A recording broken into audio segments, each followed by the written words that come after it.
Hare Ram, Ram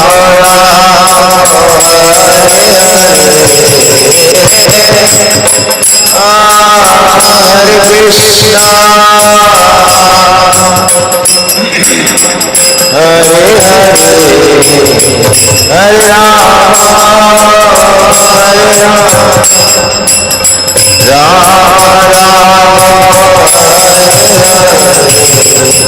Hare Krishna, Hare Krishna, Krishna Krishna, Hare Ram, Hare Ram,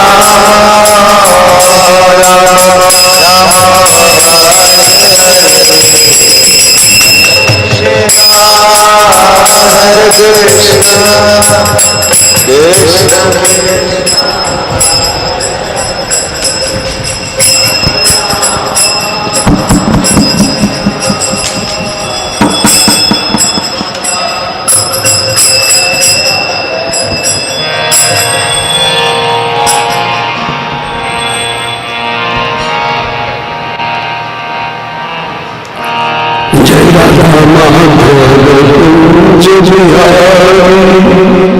गोपी जन जय Radha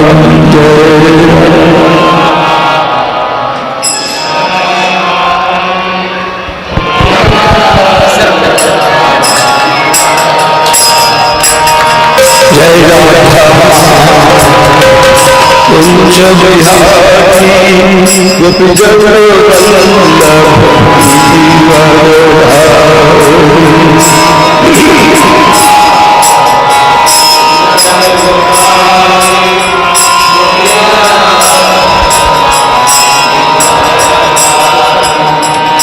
Yashoda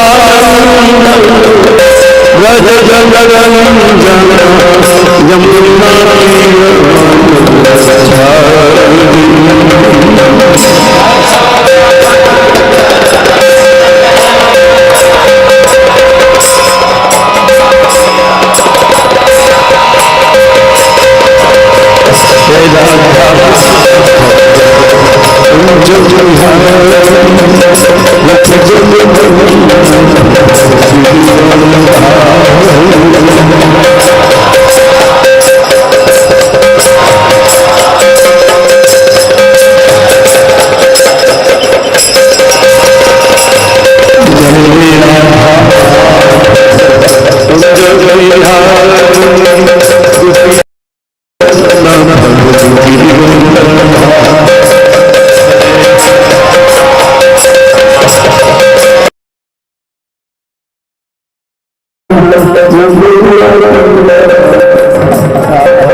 Krishna Krishna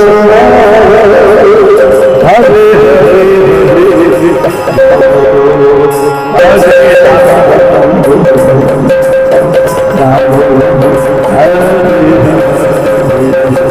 Hare Krishna Hare Krishna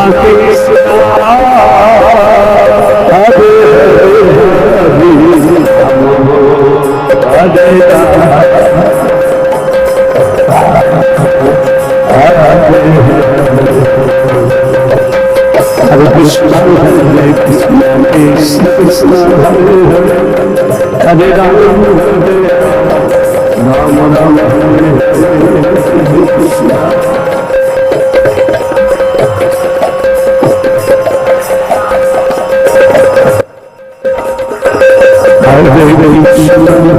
Krishna Krishna Krishna Hare Hare Hare Ram हरे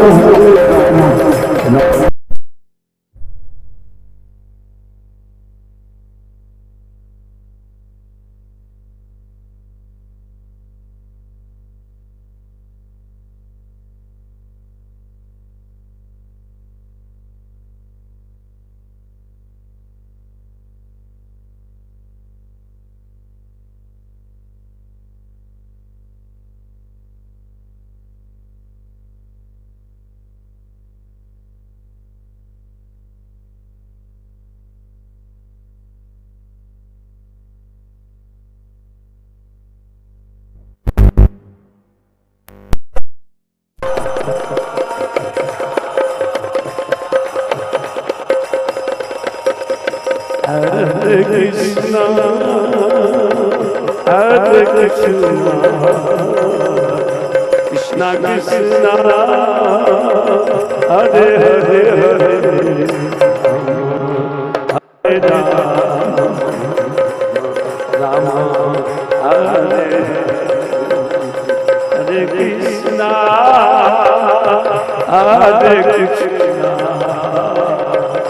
कृष्ण कृष्ण हरे हरे हरे हरे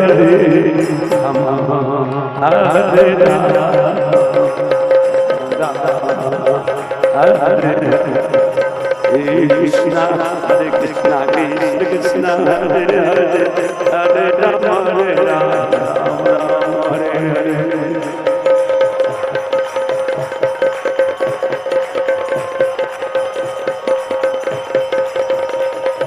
जय राधा कुंज बिहारी जय राधा कुंज बिहारी जय राधा कुंज बिहारी राधे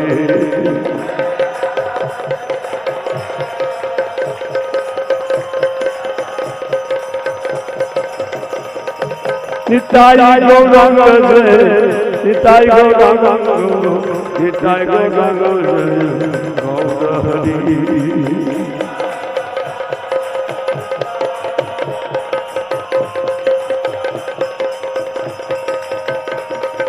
जय प्रभुपाद जय प्रभुपाद प्रभुपाद जय प्रभुपाद श्री प्रभुपाद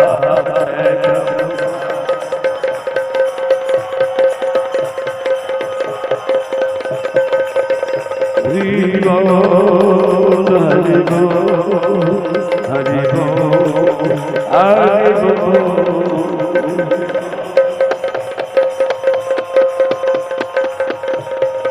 निताई गौर हरि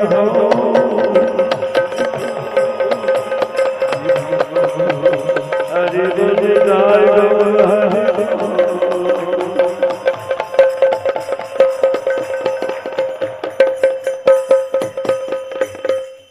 गौर ब्रह्मानंदे ओम नमो भगवते वासुदेवाय ओम नमो भगवते वासुदेवाय ओम नमो भगवते वासुदेवाय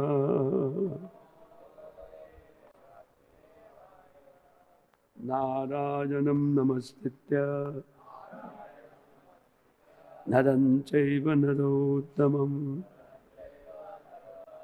दिव्यं सरस्वतीं व्यासं ततो जयमुदीरये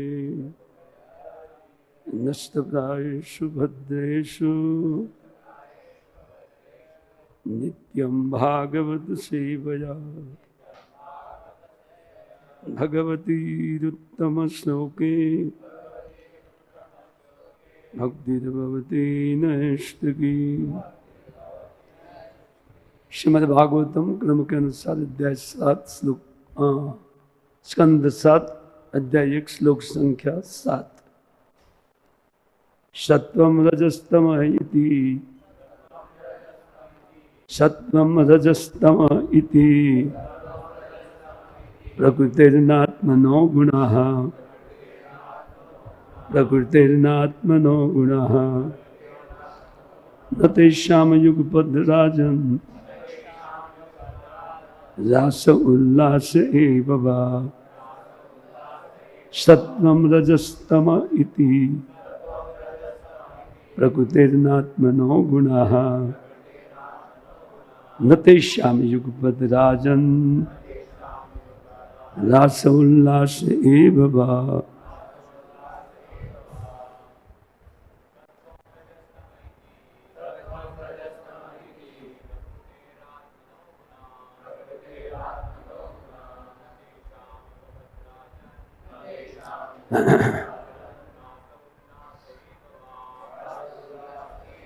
माता जी, सत्वम सतगुण, रजः रजगुण, तमः तमोगुण इति इस प्रकार तीन गुण प्रकृति है, भौतिक प्रकृति के हैं। न नहीं आत्मनः परमात्मा के गुणा गुण न नहीं तेषाम उनके युगपद एक साथ राजन हे राजा रास कमी उल्लास बढ़ना एवं निश्चय ही वा अथवा। अनुवाद तात्पर्य से श्रीमती श्री भक्तिवेदांत स्वामी श्रील प्रभुपाद महाराज के द्वारा। हे राजा परीक्षित, सत्व रज और तम ये तीनों भौतिक गुण भौतिक जगत से संबंध है, अर्थात प्रकृति के है। अतः ये पूर्ण पुरुषोत्तम भगवान को छू भी नहीं सकता। ये तीनों गुण एक साथ बढ़ या घटकर कार्य नहीं करते हैं। तात्पर्य, पूर्ण पुरुषोत्तम भगवान की मूल स्थिति सम भाव अर्थात समानता की है। वे सत्व रज व तमोगुण से तनिक भी प्रभावित नहीं होते, क्योंकि ये भौतिक गुण उनका स्पर्श तक नहीं कर पाते। अतः भगवान को परमेश्वर कहा जाता है। ईश्वर परम कृष्ण, वे परम नियंता है। वे भौतिक गुणों का नियंत्रण करते हैं। दैवीय ईर्षा गुणमयी मम माया दुरत्या, मेरा दक्षिण प्रकृति श्वेत सचराचरम, भौतिक प्रकृति भगवान के निर्देश पर कार्य करती है। तो फिर वे प्रकृति के गुणों के अधीन कैसे हो सकते हैं? वे प्राकृतिक गुणों से प्रभावित कैसे हो सकते हैं? अतः भगवान द्वारा पक्षपात किया जाने का प्रश्न ही नहीं उठता।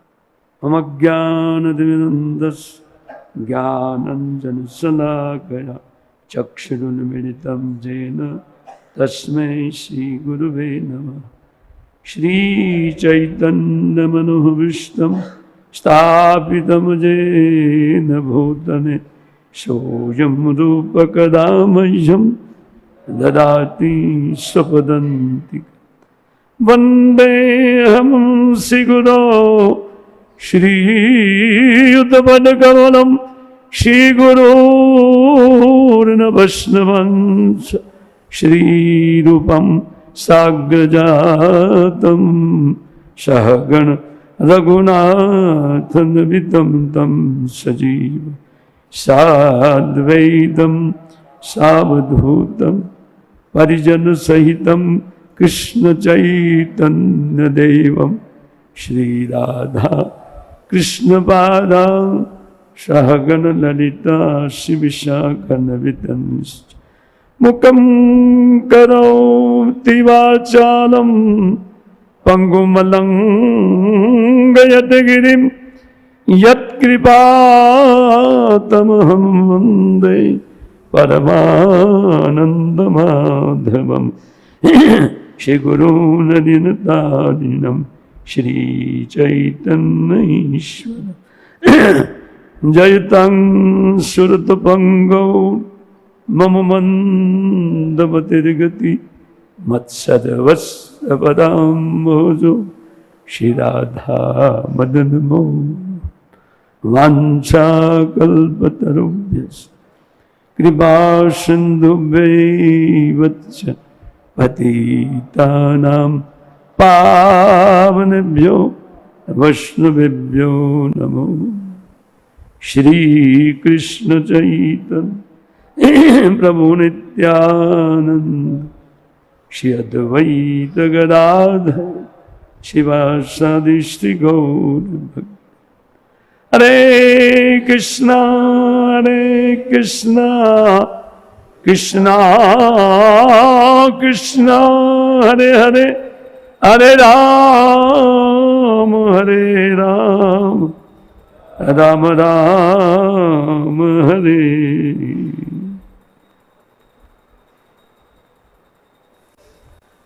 नमः विष्णुपादाय कृष्णपृष्ठाय भूतले श्रीमते भक्तिवेदांत स्वामिनिति नामिने। नमस्ते सरस्वती देवी गौरवाणी प्रचारिणी निर्विशेष शून्यवादी पाश्चात्य देशता। हरे कृष्ण। तो श्रीमद् भागवतम के इन सप्तम स्कंद के प्रथम अध्याय जो प्रारंभ होता है श्री सुखदेव गोस्वामी पाद के प्रवचन सुनकर के महाराज परीक्षित के चित्त में, वस्तुतः महाराज के परीक्षित के चित्त में कोई शंका नहीं है, उनको तो श्लोकों से समझ में आ रहा है, लेकिन हम सब जीवों के लिए उन्होंने भगवान के चरित्र में कुछ प्रश्न उठाया।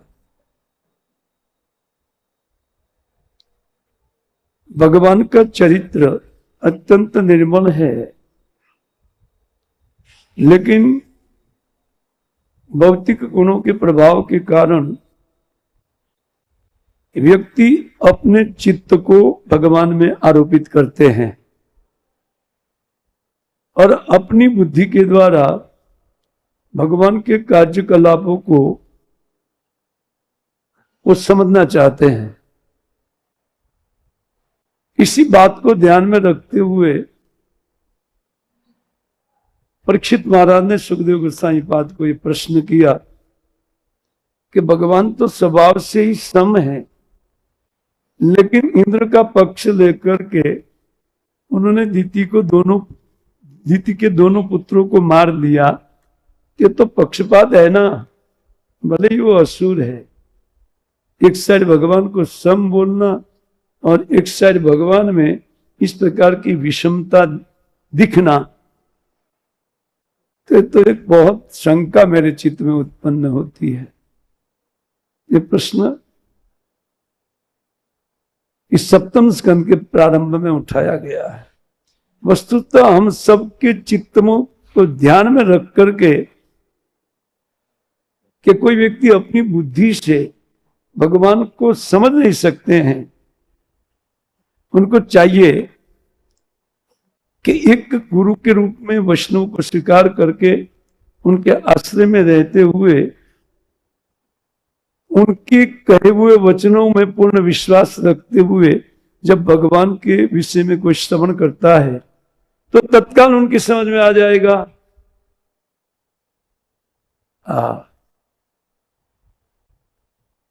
तो भगवान के उन स्वभाव के प्रति इन परीक्षित महाराज की शंका हमारे उन चित्त को प्रक्षालन करने वाली है, इन चित्त को शुद्ध करने वाली है। और इसके लिए उन्होंने प्रश्न किया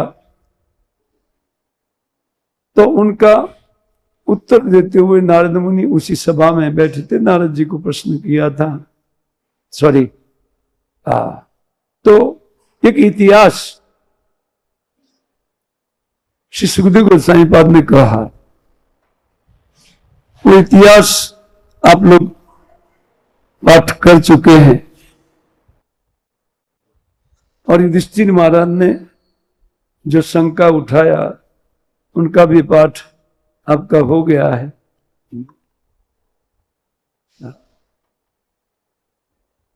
ऋषिरुवाच से श्री नारद जी का प्रवचन चालू है।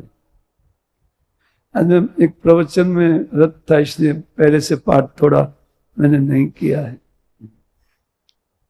लेकिन श्री नारद जी उनका उत्तर देते हुए परीक्षित महाराज इस इतिहास को बताए। युधिष्ठिर महाराज और नारद मुनि के बीच में जो चर्चा हुई थी, उस चर्चा को वो बता करके समस्त जगत के जीवों की शंका का समाधान करते हैं। तो उनका समाधान करते हुए श्री नारद जी आज के श्लोक में कहते हैं कि सत्वम रजस्तम इति प्रकृति गुण। इस सात्विक, राजसिक और तामसिक के 3 गुण है, वो गुण प्रकृति के गुण है और उन प्रकृति के प्रभाव में आने वाले जीवों के चित्त को ये गुण उत्पीड़ित कर सकते, उद्विग्न कर सकते हैं। अपना प्रभाव जीवों के चित्त में प्रकृति डाल सकती है। न तो आत्मनो, आत्मन परमात्मा, परमात्मा के चित्त को क्षोभित नहीं करते।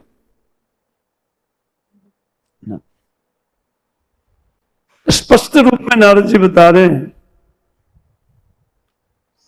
कि भगवान के चरित्र में कोई शंका का कारण ही नहीं है।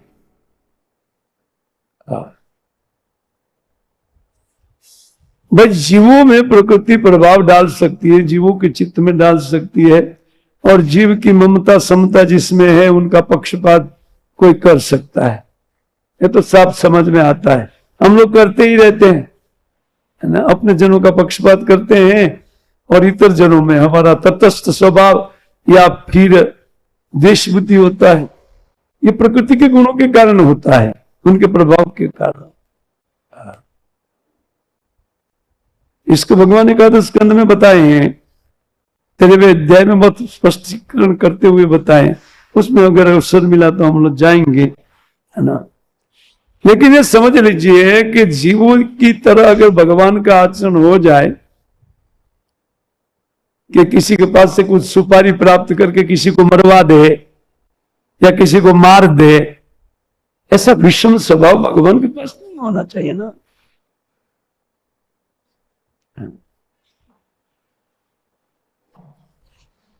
देखिए, इस अध्याय के प्रारंभ में कुछ बातें लिखी गई है, उनको थोड़ा हम समझेंगे।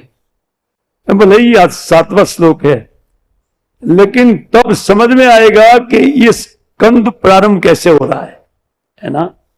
आइए हम उसको समझते सबसे पहले, बाद में हम इस श्लोक में जाएंगे। तो सिद्ध स्वामीपाद भावार्थ दीपिका में बहुत सुंदर वर्णन किए हैं।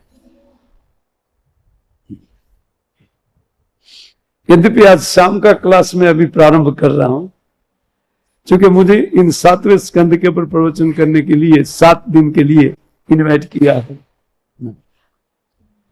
तो हम समरी के रूप में कुछ उसको पूरे इस स्कंद को समझेंगे, क्योंकि पूरा व्याख्या तो होगा नहीं। तो इसके प्रारंभ में जबकि ऊपर का श्लोक क्या लिखता है, समह प्रिय सुहृद ब्रह्मण भूतानाम भगवान स्वयं, पहला श्लोक। भगवान तो स्वभाव से ही समस्त जीवों के प्रति उनकी समान बुद्धि है। तो कहते इंद्रियार्थ कथम दैत्यावधित विषमो यथा। फिर एक विषम व्यक्ति की तरह कहते हैं देवताओं का पक्ष लेकर के, इंद्र का पक्ष लेकर के उन्होंने जो उन दिति के दोनों पुत्रों का वध किया, जो पिछली स्कंद में लास्ट अध्याय में इस प्रकरण आया है, जिसके कारण दिति उद्विग्न हो गई थी, दुखी हो गई थी, और उन्होंने इंद्र को मारने वाला पुत्र के लिए आराधना किया था। लेकिन करवाया आराधना भगवान का, उनके पतिदेव ने। भगवान जो कुछ भी देख लेंगे, मैंने तो वचन दे दिया था, उसके अनुसार वो देखेंगे भगवान, अब पार लगेंगे भगवान। यही तो बात है, भक्त का एकमात्र आश्रय भगवान होते हैं। वो जो कुछ भी बोल देते हैं भगवान के बल पर बोल देते हैं, ठीक है होगा ऐसे। क्योंकि उनका बलबुत्ता, भक्त का बलबुत्ता भगवान होते हैं और कुछ नहीं। लेकिन अपने बलबुत्ते पर व्यक्ति काम करता है, वो पछताता है। कहते हैं कि इस प्रकार का विषम स्वभाव भगवान में कैसे संभव है ना? अब देखिए, वहीं पर तात्पर्य चालू कर रहे हैं सिद्ध स्वामीपाद। समझने लायक बातें कहते, स्वभक्त पक्षपात न तद विपक्ष विदारणम। श्लोक बोल रहा है कि भगवान में विषमता, लेकिन श्रीधरपाद बोल रहे हैं कि अपने भक्त का पक्षपात करके दैत्य को मारते हैं भगवान, विषम है। लेकिन स्वभक्त पक्षपात है ना, अपने भक्त का पक्ष लेना, ये तो भक्त वत्सलता है, ये तो भगवान का बहुत बड़ा गुण है। दुर्गुण, हाँ, जैसे कोई सोचे कि भगवान में कोई दुर्गुण है, नहीं, उन्होंने क्यों मारा? अपने भक्तों का पक्षपात करके मारा ना।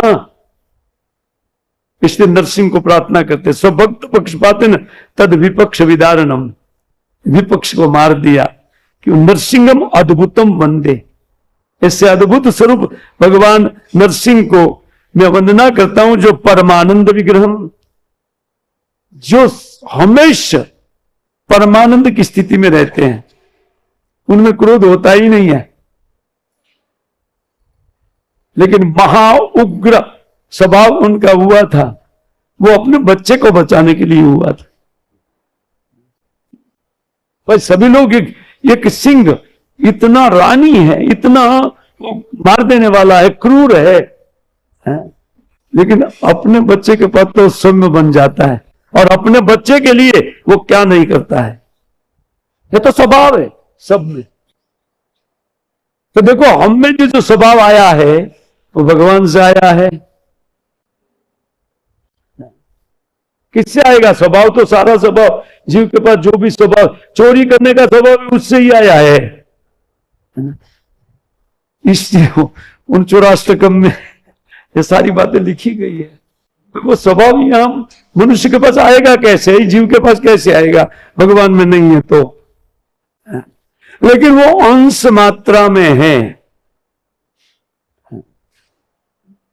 उन स्वभाव का विभूता नहीं मिला जीव को, आंशिक सब स्वभाव मिले हैं, और वैसे आंशिक स्वभाव दुख का कारण बनता है। स्वभाव तो भगवान से आया है, लेकिन आंशिक रूप में आया है। अब देखिए, वो कहते हैं कि परमानंद विग्रहम अद्भुतम। ये परमानंद विग्रह होते हुए इतना उग्र नरसिंह कैसे हो गए? बोले अद्भुतम, यही तो उनकी अद्भुतता है। क्या अद्भुतता है? स्वभक्त पक्षपाते न, अपने भक्त का पक्ष लेकर के उग्र हुए, उनको उग्र किया गया। तो बोलते वो तो क्या एक जीव को जैसे उग्र कर सकते हैं, उस प्रकार भगवान को भी कोई उग्र कर सकते हैं? नहीं। लेकिन भक्त वत्सलता उनमें एक महान गुण है। इसके कारण सिद्धरपाद देखते, उत्तिच पंचदश अध्याय सप्तम वर्णते अधुना युक्तिच वासना प्रोक्त तत्कर्म अनुसारिणी। ये जो 7वां स्कंद है उसका नाम उति है। 10 लक्षण से श्रीमद् भागवतम लक्षित है, 10 लक्षणों से युक्त है। दूसरे दूसरे जो पुराण है, किसी में 5 किसी में 2 लक्षण है, लेकिन श्रीमद् भागवतम 10 लक्षणम लक्षित, उन विलक्षण भागवतम है। इसलिए ज्यादा से ज्यादा पुराण में 5 रहता है, लेकिन इसमें डबल है, 10 लक्षण से इस श्रीमद् भागवतम को लिपिबद्ध किया गया है। क्या? सर्ग विसर्ग स्थानम पोषणम उतज। इसमें जो उति है, उतज, इस 7वें स्कंद से उनका वर्णन होता है। छठे स्कंद को पोषण कहा गया है। अपने भक्तों का कैसे भगवान पोषण करते हैं उनका वर्णन, या समस्त जीवों का तटस्थ रूप में कैसे वही पोषण करते हैं ना, और कौन पोषण करते हैं। तटस्थ स्वभाव से वही परमात्मा के रूप में पूरे जगत के जीवों का पोषण वही करते हैं। लेकिन विशेष पोषण श्री भगवान अपने भक्तों का करते हैं, भक्ति दान करते हुए और उनकी भक्ति का रक्षण करते हुए उनका पोषण करते हैं। व्यक्ति भक्त को शरीर तो छोड़ना पड़ता है, लेकिन एक ऐसे उदाहरण आज भी चिन्मय रूप में उपस्थित है। आज भी सुतल में प्रहलाद महाराज बैठे हुए हैं, जिसके शरीर को मारना चाहा उनके पिता के द्वारा, लेकिन भगवान ने उनको चिन्मय बना करके रख दिया। उनके पिता के लाख उपायों के बाद भी श्री प्रहलाद महाराज को कोई क्षति नहीं हुआ, एक खरोच तक नहीं आया। ये सब बातें क्यों लिखी गई इसमें? क्योंकि हम भी प्रहलाद महाराज की तरह चिन्मय हैं और हमारा अधिकार ऐसे चिन्मय शरीर में है, लेकिन हम उति में फंसे हुए हैं। उति नाम कर्म वासना। वो कर्म वासना जीव को कैसे लगती है, क्यों लगती है, कितने प्रकार की है, इसका वर्णन इस स्कंद में आता है। कुछ आचार्य इन उति का वर्णन करते हुए एक सद्भावना के लिए, एक सद्भावना के रूप में एक वृत्ति जो उत्पन्न होती है उनको सतवृत्ति बोलते हैं, सद्भावना बोलते हैं। उसका वर्णन आता है। प्रहलाद के रूप में उनका वर्णन किया गया है। एक दुर्वासना हिरण्यकशिपु को रख करके वो दुर्वासना उत्पन्न होती है। उनका कारण स्वयं व्यक्ति है, जीव है, भगवान कारण नहीं है। उनका कारण हम लोग है, क्योंकि हमारा चित्त विषम है, भगवान का चित्त विषम नहीं है। तो ऐसा स्वभाव, जैसे हिरण्यकशिपु ने अपना स्वभाव भगवान के द्वेष के कारण ऐसा बना लिया,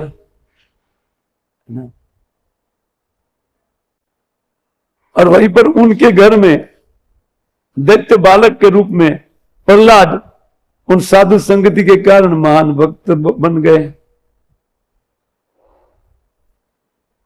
इसको उति का बीज कहा गया है, जिनका वर्णन सिद्धपाद कहते। उतिच्च कर्म वासना प्रोक्ता। कर्म वासना को उति बोलते हैं। उति माने एक जाला, समझिए। उति का अर्थ जाल। जैसे उरुणी बोलता है किसको? मकड़ी को। और उरुणु से उति उत्पन्न होता है, अपने मुख से वो लारा निकालता है और इस जाला तैयार कर लेता है। उसी प्रकार जीव अपने ही कर्मों से अपने ऊपर एक जाला निर्माण कर देता है। मकड़ी सुखी होने के लिए वो जाला निर्माण कर, जीव भी सुखी होने की लालसा में कर्म बंधन से बन जाता है। सुखी होने की लालसा उनकी गलत नहीं है, उनके स्वभाव में सुख है, वो गलत नहीं है, लेकिन मार्ग ठीक नहीं है। अपनी भौतिक बुद्धि से भौतिक कर्म करके भौतिक सुखों को भोगना ये जीव का स्वभाव ही नहीं है ना। बोले आनंद का तो स्वभाव है, लेकिन उस आनंद की प्राप्ति का उपाय दूसरा है। ये क्या उपाय है, उसको इसी स्कंद में लिखा गया है, श्री प्रहलाद महाराज के उपदेश में लिखा गया। और पिछला 5 अध्याय वो कैसे इन उति को बदला जाए उनके लिए लिखा है। सीधे साईं पाद इन सारी बात को कहते हैं, लेकिन कहते हैं वो वासना 2 प्रकार की है। उति नाम वासना, हमारे चित्त में हम जन्म लेते हैं तो वासना के साथ जन्म लेते हैं। पूर्व जन्म में हमने जो कर्म किया, उस कर्म के दोष रूप जो वासना, एक इच्छा चित्त में जो उत्पन्न होती है, उनको ही उति बोलते हैं, कर्म वासना बोलते हैं।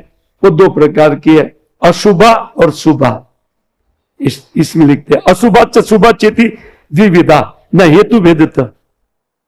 उनके कारण के भेद के कारण वो किस हेतु से चलती है, उनके कारण दो प्रकार की होती है।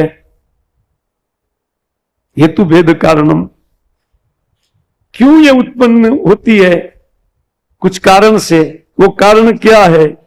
वो कहते हैं अशुभात महत्तम कोपा, शुभात कहते मद अनुग्रहात, महद अनुग्रहात। शुभ वासना उत्पन्न होती है, वो कहते हैं कि भगवत भक्त के अनुग्रह के कारण शुभ वासना उत्पन्न होती है। अशुभ वासना तत्कोपाश्च, भक्तों के क्रोध होने से अशुभ वासना का जन्म होता है। कारण बता दिया। और उसका उदाहरण के लिए कहते हैं हरे द्वार परियोर यद वैकुंठ वस्तुरपि। ये सारी कथा है कि आगे जो संक्षिप्त में लिख दिया एक एक श्लोक में। वैकुंठ में द्वारपाल के रूप में रहने वाले व्यक्ति को भी अशुभ वासना ने पटक दिया संसार में। हम तो उनका सेवक बनने की चेष्टा करते हैं, इसलिए भक्तों का कोप का भाजन कभी नहीं बनना चाहिए। शिक्षा मिलती है। ये स्कंद जीवों के लिए एक अद्भुत औषधि है। इसमें एक एक शिक्षा अत्यंत बारीकाई से दी है। इसलिए चैतन्य महाप्रभु जगदानंद पंडित के पास गदाधर पंडित के पास बैठ करके वो 100 बार प्रहलाद चरित्र को सुने, ताकि जीव इसको 100 बार श्रवण करे, तब कुछ बुद्धि में बैठेगा।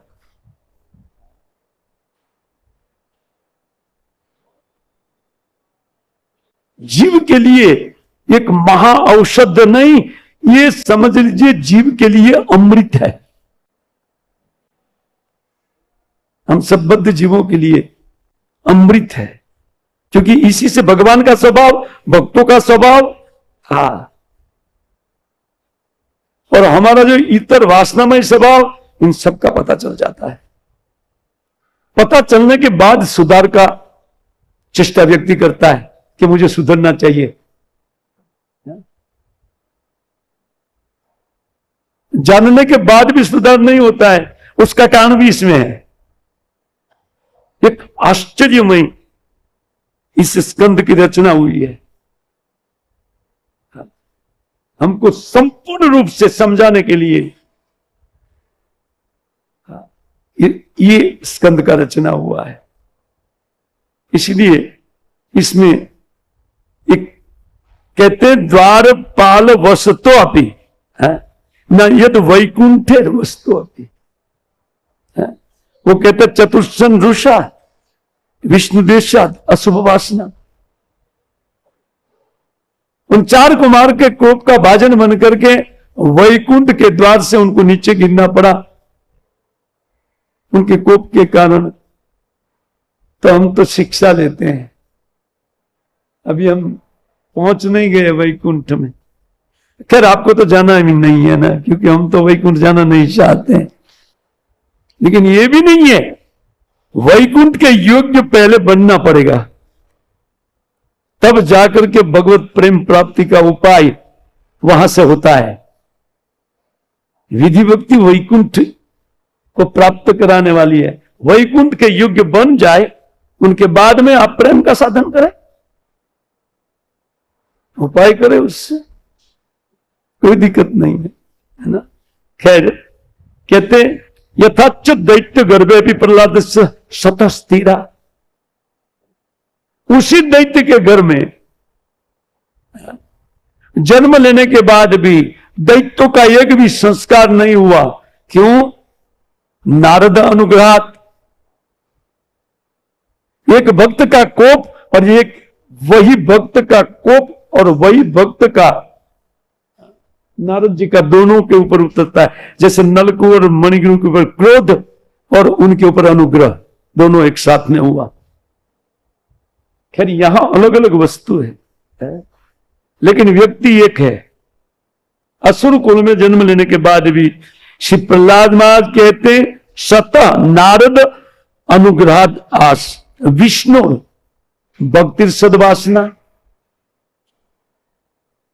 विष्णु भक्ति के प्रति आकर्षण उत्पन्न होने वाली वासना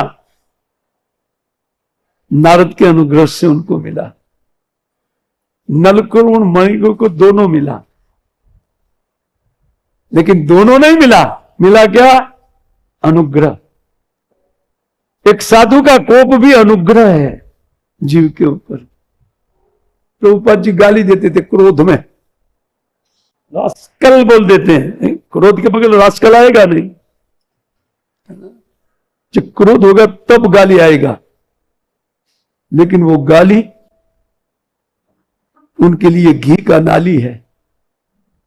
खूब खा करके तगड़ा हो जाए, अनुग्रह है। इसको ही कृपा बोलते हैं, क्योंकि वैष्णव की गाली गाली नहीं होती है, अनुग्रह होता है। भक्तों को यह समझ लेना चाहिए। बहुत सुंदर विवेचन, सूक्ष्म विवेचन। हमारी भक्ति में जितनी बाधा आती है उन समस्त बाधाओं का वर्णन सप्तम स्कंद में है। हम सने सने इसी को आज से 7 दिन सुनेंगे। शाम की क्लास में इसी को विस्तार से हम लोग श्रवण करेंगे, लेकिन अभी लिया गया विषय में शाम को नहीं लूंगा ना। हाँ। अच्छा, इसमें कहते हैं कि स्वभक्तम च सदा विष्णु द्विषंतम अपि रक्षति। दूसरी एक बात बोल रहे हैं, महत्वपूर्ण, अत्यंत महत्वपूर्ण बात। कोई अगर विष्णु का भक्त एक बार बन जाए तो विष्णु को द्वेष करने पर भी विष्णु उनकी रक्षा करते हैं। सिद्धरपाद लिख रहे हैं, आदि टीकाकार और सबके मास्टर के रूप में महाप्रभु ने स्थापित किया उनको। ये सब वैष्णवों के मास्टर है।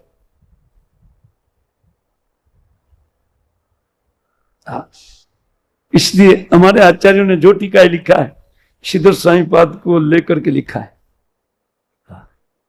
उनका ही विस्तार किया है।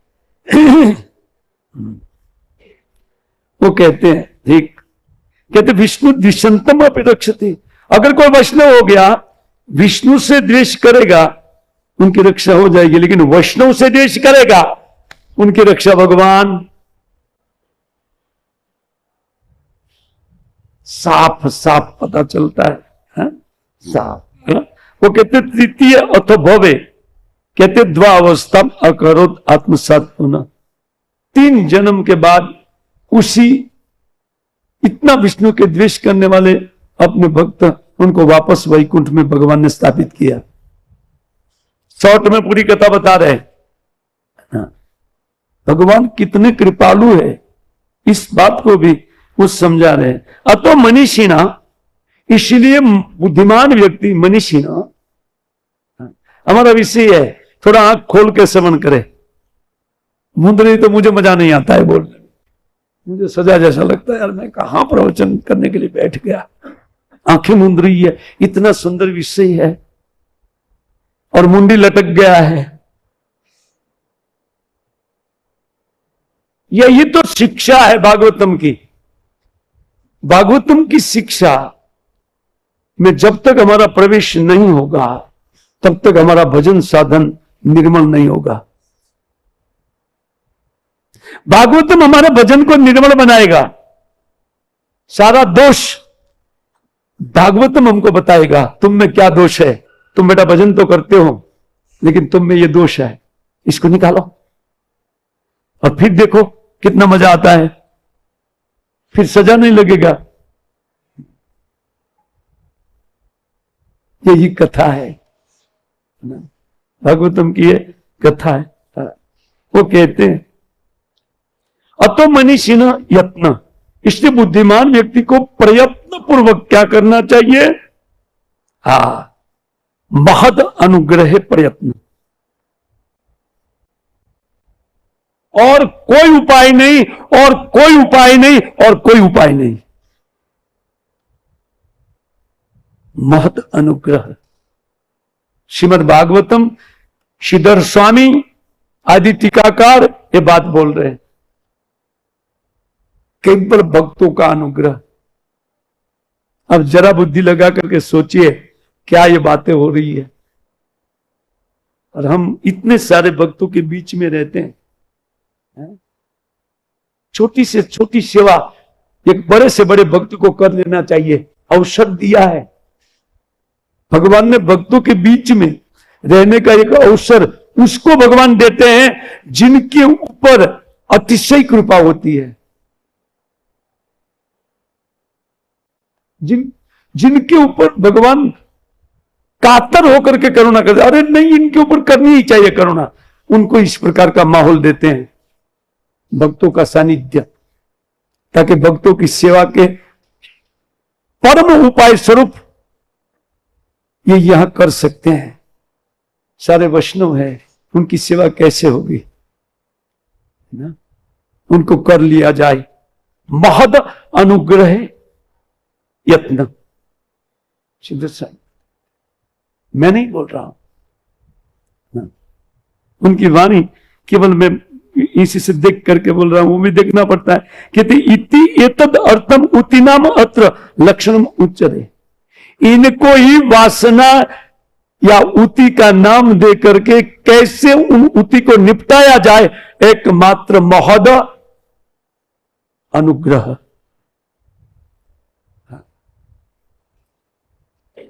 और जो जितना छोटा साधक है उनके लिए उनसे बड़ा वैष्णव महद है, ध्यान रहे। इसको भी मैं आप बताता जाऊंगा कैसे। ये प्रवचन में ये सब साबित करना है जो सिद्ध स्वामी पाद ने लिखा है। 7 दिन के इस प्रवचन में यही साबित करना है सारी बात को। ये सिद्धर महाराज जी ऐसे क्यों बोले थे? हाँ, अभी देखिए इसका जॉइंट कहां है, इसका लिंक कहां मिलता है ना, वहां विस्तार से बताया गया है। हाँ, अच्छा देखिए, बस यहां तक कहना है। यद्यपि उन्होंने 10 श्लोक लिखा है, मैंने पाठ किया 7 श्लोक। अभी उतना जरूरी है जितना जरूरी था। कथा प्रारंभ हो गई अभी से, क्योंकि यही करना है मुझे। शाम को आगे मैं कथा चलाऊंगा, तो शाम को आने वाले लोग के लिए क्या है वो आता रहेगा धीरे धीरे। एक एक बात को तो विस्तार से कहना है, वो श्रवण कर लेंगे। अच्छा, अब देखिए इसी के ऊपर महाराज प्रश्न किया, समः प्रिय सुयद ब्रह्मन। भक्त बनने के बाद भी भक्तों के चित्त में भगवान की विषम स्थिति बनी रहती है। भगवान अभी भी विषम है।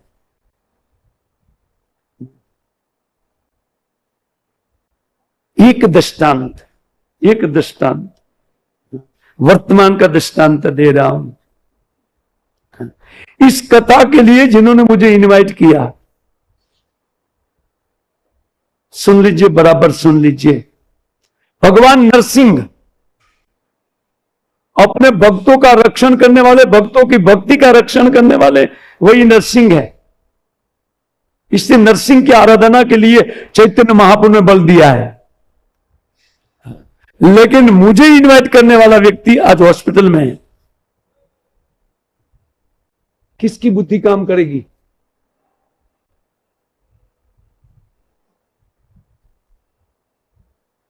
आप सोचो, जरा सोचो इस बात को। किसकी बुद्धि में धैर्य रहेगा? हम आगे इस घटना को भी समझाएंगे ना, क्या घटना है, किस प्रकार घटा है। लेकिन अभी इस वक्त कथा को चलने दीजिए। आपका भी कुछ ना कुछ तो रहस्य रखेंगे ना, क्योंकि आप सोएंगे नहीं यार, बार बार जबकि नहीं लगेगा यार इसका उत्तर कहां मिलेगा, है ना। इस अध्याय में समस्त उत्तर है। जब भी उत्तर आएगा मैं आपको खोल करके बता दूंगा, है ना। हमारी बुद्धि, अब देखिए इसी उदाहरण से, ऐसा कैसे है, ये तो सब लिखा है क्या, झूठ लिखा है क्या।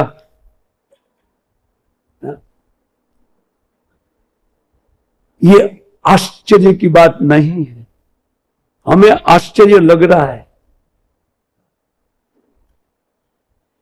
उससे बढ़कर आश्चर्य उनके उत्तर में आएगा। अभी नहीं दूंगा आपको, इसलिए शाम को आना है, कल भी आना है, परसों में कब दूंगा ये निश्चित नहीं, लगता है लास्ट दिन में रखूंगा, क्योंकि लास्ट दिन तक कम से कम इस उत्तर के लिए आएंगे आप। लेकिन वो मेरा दायित्व रहा, मैं दूंगा 100%। अगर मैं भूल जाऊंगा तो आप प्रश्न कर लीजिए, नो प्रॉब्लम। लेकिन अभी मैं प्रश्न करता हूं कि किसकी बुद्धि विचलित नहीं होगी, है कोई है जिनकी विचलित नहीं हुई है? सबकी बुद्धि विचलित है। जिसके कारण में यहां, मुझे कोई इनवाइट नहीं किया था, केवल उन्होंने इनवाइट किया और कथा सुनने की लालसा से इनवाइट किया, वो हॉस्पिटलाइज है। 7 दिन तक उनके साथ कोई बात नहीं करते, 72 घंटा बात नहीं कर सकते हैं, वैसी परिस्थिति में डाल दिया। देखिए देखिए, ये कर्म वासना है, इसको देखिए आप, क्या कर्म वासना है।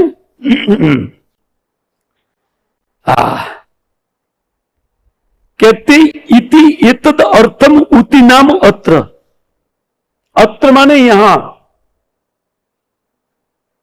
उति नाम वासना, यहां पर अपनी कर्म वासना लक्षणम उच्यते, इन कर्म वासना के लक्षण को बताया गया है।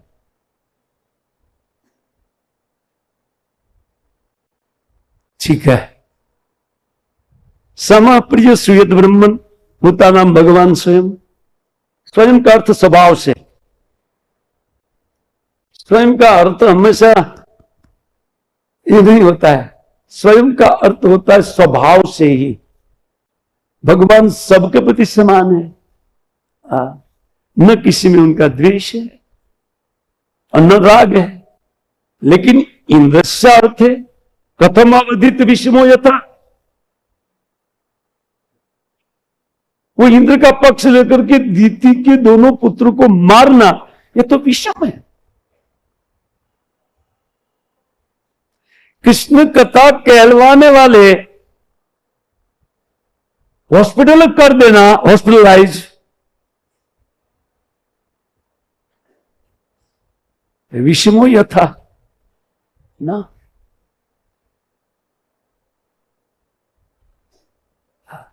उति नाम कर्म वासना, अथवा कहते उति नाम अत्र लक्षणम उच्यते, यही उतियों कर्म वासनाओं का लक्षण है। महद अनुग्रहात, महापुरुष के अनुग्रह प्राप्त करने की चेष्टा करनी चाहिए व्यक्ति को। अब पहला प्रश्न आएगा, महत तो चले गए, कौन? श्रील प्रभुपाद महत थे, और तो कोई महत हमारी दृष्टि में नहीं है। लेकिन हमारी दृष्टि कैसी है? सात्विक, राजसिक, तामसिक।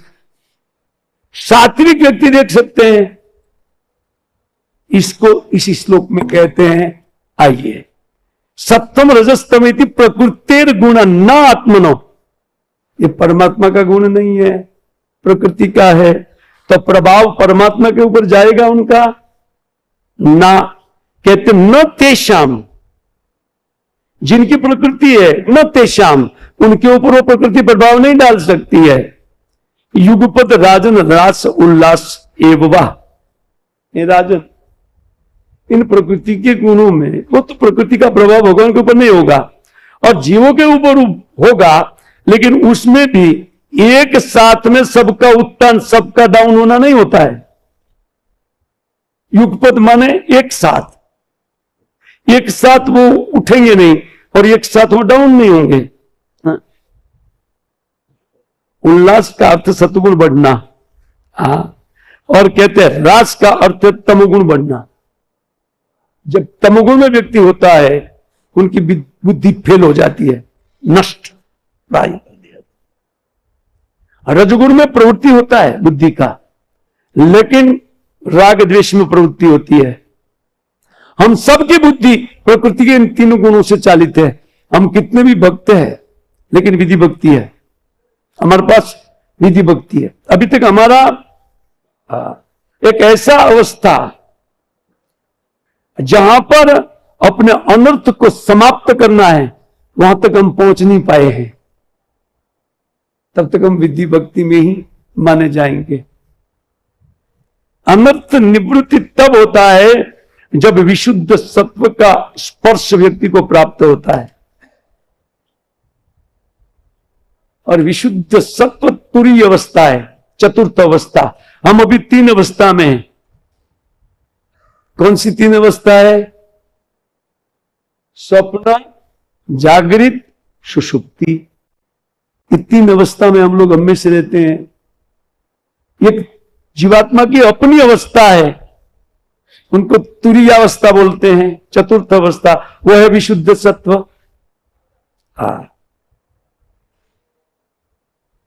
अनर्थ जब तक हमारे पास रहते हैं तब विशुद्ध सत्व का बात भूल जाइए। सतगुण में बुद्धि रखना मुश्किल है। अगर सतगुण में हमारी बुद्धि रह गई, देखिए ये तो पूरा हो गया। यहां मैं तात्पर्य का चक्रवर्ती ठाकुर ने जो लिखा तो उसी बात को मैं बता रहा हूं। अगर आपको विश्वास नहीं तो मैं पढ़ करके दिखाता हूं, आप सुनिए इसी को। है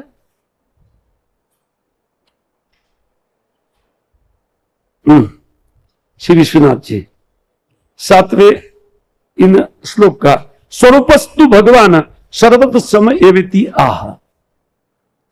ये श्लोक इसलिए अवतीर्ण किया गया है सुखदेव गोस्वामी पाद के द्वारा, इनको इसलिए अवतार शब्द रूप दिया गया है।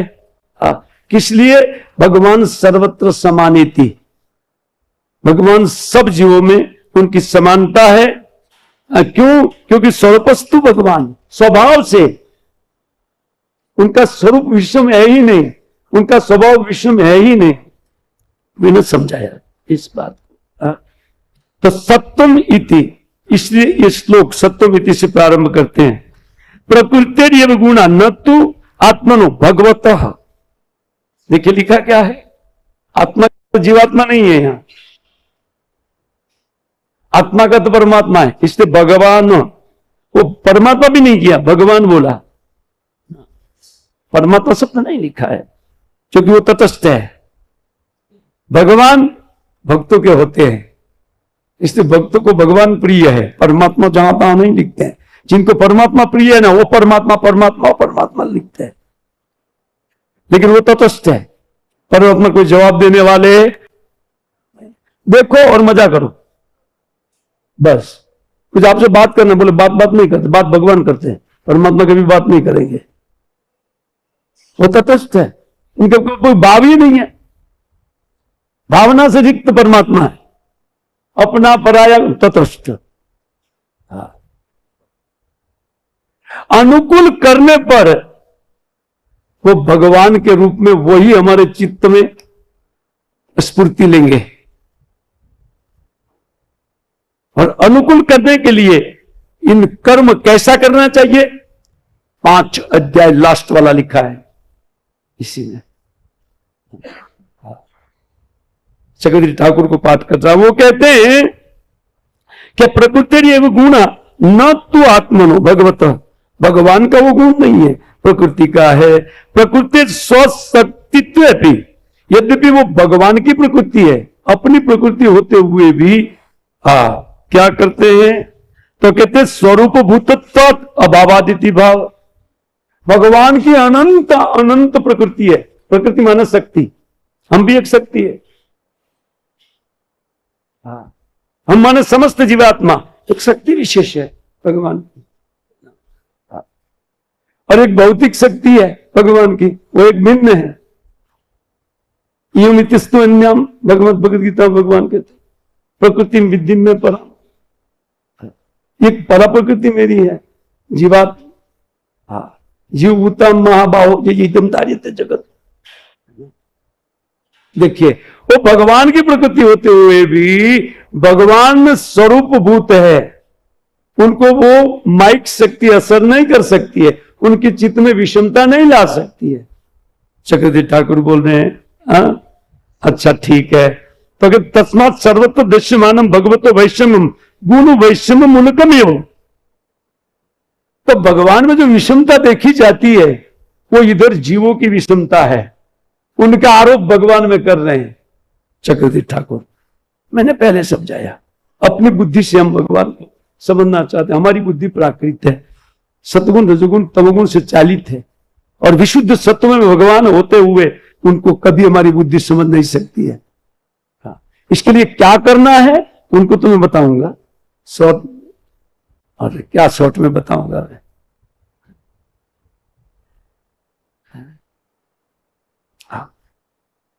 टाइम तो हो गया, आपका समय पूरा चला गया।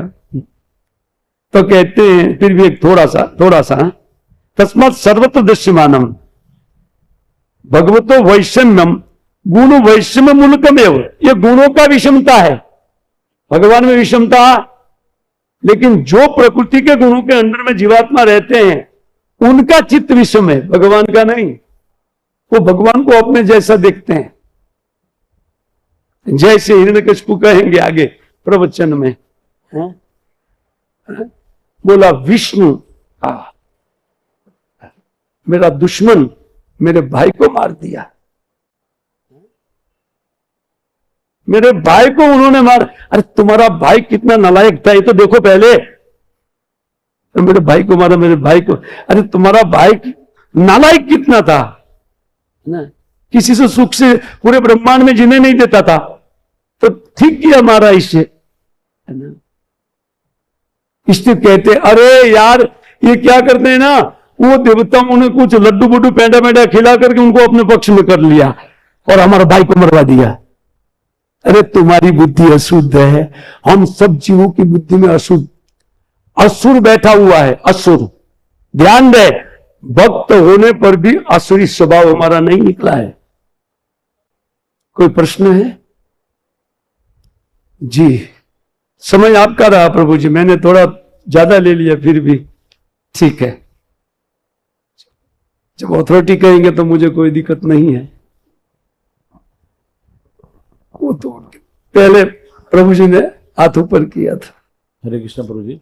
जैसे अभी जस्ट लास्ट में जो आपने बताया कि हमारी भेद बुद्धि होती है, क्योंकि 3 गुणों के अंदर है हम भगवान में भी वो भेद देखते हैं, पर भगवान तो सबके लिए अच्छा ही करते हैं जी, हमको दिखता नहीं, मगर हम देखते हैं। जैसे हम इस्कॉन में आने के बाद हम भक्तों से सुनते रहते हैं कि जो भी भगवान करते हो कभी कुछ उसमें 1% भी उसमें कुछ गलत नहीं है। तो हम ये देख के हमको विश्वास होता है कि हाँ भगवान ने कुछ भी हो, जैसे कि हमारे महाराज चले गए हैं तो उनका कुछ बड़ा कुछ प्लान है, उनके लिए कुछ होगा, या फिर ये कोई भक्तों में कुछ तकलीफ आती है, उससे हमको समझ में आता है मोटा मोटी कि हाँ भगवान का कुछ प्लान है। तो हम भगवान का दोष बुद्धि देखते नहीं कि भगवान ने ऐसे कुछ गलत किया है करके। तो कैसे समझें? तो हम तो अभी 3 गुण के अंदर ही है, तो ये एक बौद्धिक स्तर पे है कि मतलब कैसा है? बौद्धिक स्तर पर हम देखते हैं, जैसे कोई महापुरुष चला जाता है तो हमारी बुद्धि विचार करती है अरे यार हमारा आश्रय ले लिया गया ना। हम सोचते हैं, यही सोचते हैं। आज मैं भी फील कर रहा हूं ना, मेरे गुरु महाराज अभी कुछ ही दिन हुआ, मेरा फीलिंग है, ये चालू है भावना हमारे चित्त में कि हमारे गुरु महाराज चले गए। देखो इतना हमको रक्षा देते थे, सब कुछ आश्रय दे करके रखा था, और 2500 लोग लिस्ट में पहले से और 2500 को दीक्षा देने वाले थे, वो 2500 बेचारा क्या सोचेगा। भगवान ने आखिर हमारे टाइम ऐसा कर दिया। और उसमें भी जब उनकी गुणावली बाहर निकलने लगी, है ना, व्यक्ति के जाने के बाद उनका गुण का पता चलता है। तो ये गुणावली जब सुनने लगे, बोले ओ ऐसे गुरु थे और मैंने फॉर्म भर दिया था, अभी मैं क्या करूंगा। उनका सूचना क्या है, उनको देखना चाहिए। उन्होंने क्या सूचना दिया, मेरे जाने के बाद मेरे डिसाइपल को किसका आश्रय लेना चाहिए, सब पूरा पूरा बता करके गए, एक भी बात छोड़ा नहीं। और उन्होंने एक बार नहीं बनाया, 3-4 बार इसको बना चुके हैं, लेकिन 4 बार एक ही बात दोहराया है, क्योंकि उनको भय आज से नहीं था। कार्ला में जब वो बीमार हुए थे और कार्ला में थे, वो बहुत समय पहले की घटना, पहला उनका स्ट्रोक आया था, तब भी से ये प्लान उनका चालू है ना, क्योंकि तभी उनके पास कुछ एक शिष्य थे, ज्यादा नहीं थे, लेकिन आज तो हजारों शिष्य है। लेकिन विल या उन्होंने सूचना वही दिया कि कोई भी मेरा भक्त और मेरा आश्रय जो ग्रहण किए हैं वो इस्कॉन को छोड़ करके बाहर कहीं दीक्षा न ले, और कहीं से इस्कॉन को छोड़कर बाहर शिक्षा लेने की जरूरत। क्या हमारे लिए ये सूचना हमारे लिए नहीं है? क्या हमें आश्रय देकर के नहीं गए हैं? इतनी बड़ी संस्था पूरे जगत का आश्रय बनी हुई है और उनका आश्रय में हमको रख करके गए हैं।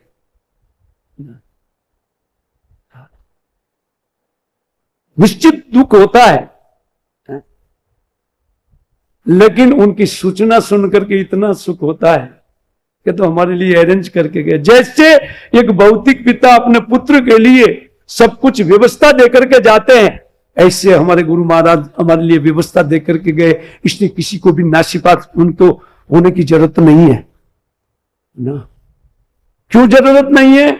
क्योंकि उन्होंने ये सूचना दिया है। उन सूचना के ऊपर हमारा पूर्ण विश्वास है।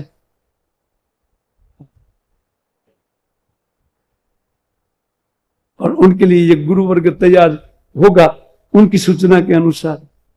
क्या दिक्कत है?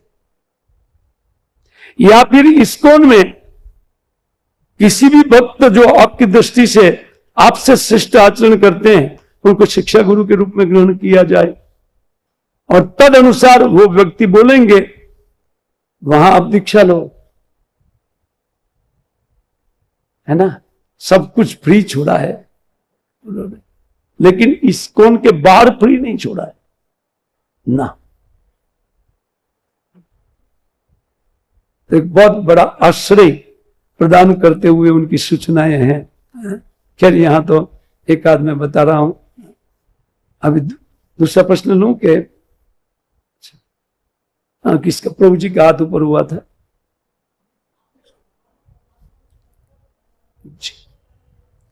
भगवान और परमात्मा में अंतर जो बताया आपने उनको स्पष्ट कीजिए। प्रश्न ये है मोटे रूप में। भगवान का 3 आविर्भाव बता रहे हैं, इनका 2 आविर्भाव इस जगत के कारण रूप में बताया गया है, वो है ब्रह्म और परमात्मा। ब्रह्म क्या है? जगत योनि है, ये जगत की जननी के रूप में ब्रह्म को कहा जाता है, क्योंकि प्रकृति अजगल स्तन, बकरी के गले में 2 स्तन होता है, वो तो दिखाने के लिए होता है, उसमें दूध बूध। उसके साथ ब्रह्म जब मिलते हैं, बकरी के साथ नहीं, प्रकृति के साथ। प्रकृति अजगल स्तन है, प्रकृति कुछ नहीं कर सकती है, लेकिन ब्रह्म इस प्रकृति को चालित करता है। तो ब्रह्म वस्तु हो गई एक, जो तटस्थ स्वभाव है उनका भी। और फिर प्रत्येक के चित्त में परमात्मा के रूप में अपना विस्तार भगवान ने किया, लेकिन वो भी भगवान का एक तटस्थ रूप है, उसमें किसी के प्रति परमात्मा की ममता उत्पन्न नहीं होती है कि ये मेरा है। जैसे ममत्व उत्पन्न होता है तो डायरेक्ट उनके चित्त में भगवान उनकी धुरा को ले लेते हैं, उनकी लगाम को अपने हाथ में ले लेते हैं। परमात्मा नहीं, भगवान हो जाते हैं। हाँ, ये मेरा है। जैसे कोई नाम जप करने लगता है, तो नाम जपकारी को वही परमात्मा अपना समझने लगे, लेकिन अपना समझ करके उनके साथ तटस्थ व्यवहार नहीं करेंगे, वो भगवान के रूप में व्यवहार करेंगे, ये मेरा है। इसलिए उनको बार बार दूसरे भक्तों को प्रेरित करके फोन कराना चाहिए कि मंदिर आओ, तुम कथा आओ, कथा में आओ। जब फोन आता है ना, समझना चाहिए भगवान के द्वारा आया है। यार भक्त को कोई इनको निठल्ले हैं, लेकिन हमको बहुत काम है। आप मरने वाला काम कर रहे हैं प्रभु जी, मृत्यु वाला, मृत्यु का डिजाइन आपके पास है ना। यहां जीवन है, यहां जीने के लिए फोन आता है। कम से कम 1 घंटा जी जाए, ये घंटा जोड़ना होता है। अपराकृत जीवन के लिए घंटा घंटा नहीं, मिनट गिन करके जोड़ने वाला व्यक्ति सक्सेस होता है। मिनट मिनट, एक क्षण। शाश्वत जीवन के लिए हम प्रयत्न कर रहे हैं, ये कोई मामूली बात नहीं है, जो ब्रह्मा से लेकर तिनके तक नहीं है। जो फैसिलिटी एक तिनके तक से लेकर ब्रह्मा पर्यंत जो फैसिलिटी नहीं है, वो फैसिलिटी प्राप्त करना चाहते हैं भाई। ऐसी मिल जाएगा, परिश्रम।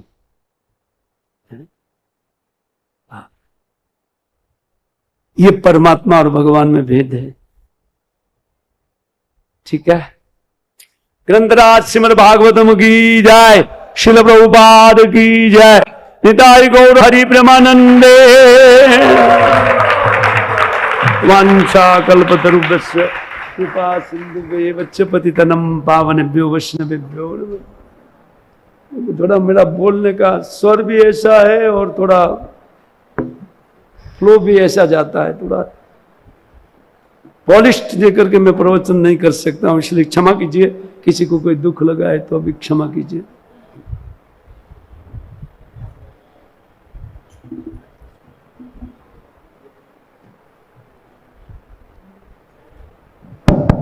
हरे कृष्णा। आज प्रभु जी आज से 13 तारीख से लेकर 20 तारीख तक रोज शाम को 7 से 9 हम कथा करेंगे, प्रभु जी कथा करेंगे, यही 7वें अध्याय 7वें स्कंद के ऊपर। तो आप सबका स्वागत है इसमें, और बाकी सारे भक्तों भी इन्फॉर्म कीजिए। हमने कांग्रेगेशन में भी डाला है, हम सब में व्हाट्सएप ग्रुप पे, तो जिनको मालूम नहीं है उनको भी आप इन्फॉर्म करें, उनको लेके आ सकते हैं सब। और कथा के बाद सबके लिए प्रसाद भी होगा। हरे कृष्णा।